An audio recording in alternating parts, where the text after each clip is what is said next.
आदिवासियों को कोई नक्सलवादी ना कह पाए, माइनॉरिटी को कोई आतंकवादी ना कह पाए, और आस्था के खिलाफ और बदमाशियों के खिलाफ बोले, सत्ता के खिलाफ जो बोले उसको कोई देशद्रोही ना कह पाए। और ये सारी बातें आज हमें कि ये होना चाहिए, वो होना चाहिए, बाय हुम, कौन करेगा इसको? जिनका करेक्टर ही खराब हो रहा है, जिनका पासली प्रूव हो चुका है कि इस कंट्री में इतना खराब एटीट्यूड था कि उन्होंने लोगों का एक्सप्लॉयटेशन किया। तो आप एजेंट का काम कर रहे हैं क्या?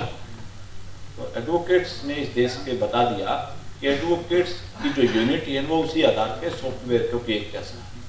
बस इस सॉफ्टवेयर को चेंज करना है जो लोग ये चाहते हैं। आदिवासियों को कोई नक्सलवादी ना कह पाए, माइनॉरिटी को कोई आतंकवादी ना कह पाए, और आस्था के खिलाफ और बदमाशियों के खिलाफ बोले, सत्ता के खिलाफ जो बोले उसको कोई देशद्रोही ना कह पाए, और अपने आप को कोई ठेकेदार ना बने कि मैं ही देशभक्त हूँ।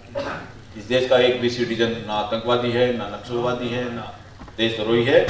सब ज्यादा देशभक्त है इस प्राइम मिनिस्टर से भी, इस देश के पार्लियामेंटेरियन से भी, इस देश के जजों से भी, इस देश की राष्ट्रपति से भी। Each and every citizen of this country सब देशभक्त लोग हैं, और वो इकट्ठा होंगे, चेंज हो जाएगा। जब हम यहाँ इकट्ठे होंगे तो वहाँ चेंज हो जाएगा, और ये एक स्टार्टिंग है। मुझे उम्मीद थी कि आज जिस भी हम सफर में करके आए, हमने उसमें भी बुक में पढ़ा जिनका कंट्रीब्यूशन था कि यहाँ के जो लोग हैं जिन्होंने ये व्यवस्था बनाई जिसमें एससी पैदा हुआ, एसटी पैदा हुआ, ओबीसी पैदा हुआ, उनको कभी कोई जिम्मेदारी नहीं देना, ना संविधान में देना, ना जो गवर्नमेंट में देना। अगर उनको जिम्मेदारी देंगे तो ये संविधान लागू नहीं होगा। एक बात। दूसरी बात है, आज की डेट में ये उल्टा हो गया। जिन्होंने संविधान बनाया, जिनका कंट्रीब्यूशन था, उन्होंने वार्निंग दी थी कि ये कंट्री अच्छा नहीं है, इन्होंने डाइवर्सिटी पैदा करी, इनके पास जिम्मेदारी नहीं लेनी, इनको न्यायाधीश नहीं बनाना, इनको प्राइम मिनिस्टर नहीं बनाना, नहीं तो ये बेईमानी करेंगे, आपको हक नहीं देंगे। और आज वही हो रहा। आप एक इलेक्शन का, मैं ज्यादा टाइम नहीं लूंगा, बहुत सारी बातें करने की है। आप एक इलेक्शन का ले लीजिए, कितना ब्लैक मनी खर्च हो रहा है, कितनी हेराफेरी हो रही है। वो उससे चुन के प्रधानमंत्री बन रहे हैं, लॉ मिनिस्टर बन रहे हैं, फिर उनसे आप एक्सपेक्ट क्या करते हो?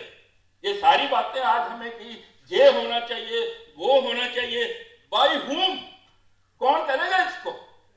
जिनका करेक्टर ही खराब हो रहा है, जिनका पासली प्रूव हो चुका है कि इस कंट्री में इतना खराब एटीट्यूड था कि उन्होंने लोगों का एक्सप्लॉयटेशन किया। जानवर की तो इस देश में रिस्पेक्ट होती थी, आदमी की रिस्पेक्ट नहीं होती थी। और आज फिर उनके हाथ में व्यवस्था हो गई। भाई इसमें तो रेवोल्यूशन की जरूरत है। मैं ज्यादा टाइम नहीं लूंगा। मेरे जितने भी ऑनरेबल मेंबर सुन रहे हैं या बैठे हैं, किसी रेवोल्यूशन की तैयारी करो, वरना ये अगर आप प्रेयर करते रहेंगे ना तो ये कुछ होने वाला नहीं है। Thank you. जय भीम। नेशनल दस्तक की आपसे गुजारिश है कि अगर इसको बचाना चाहते हैं तो नेशनल दस्तक को सब्सक्राइब करने के लिए रेड कलर के सब्सक्राइब बटन को दबाएं, फिर बेल आइकन की घंटी दबाएं। नेशनल दस्तक को बचाने के लिए बहुत जरूरी है कि हर खबर को शेयर करें, लाइक करें, कमेंट जरूर करें।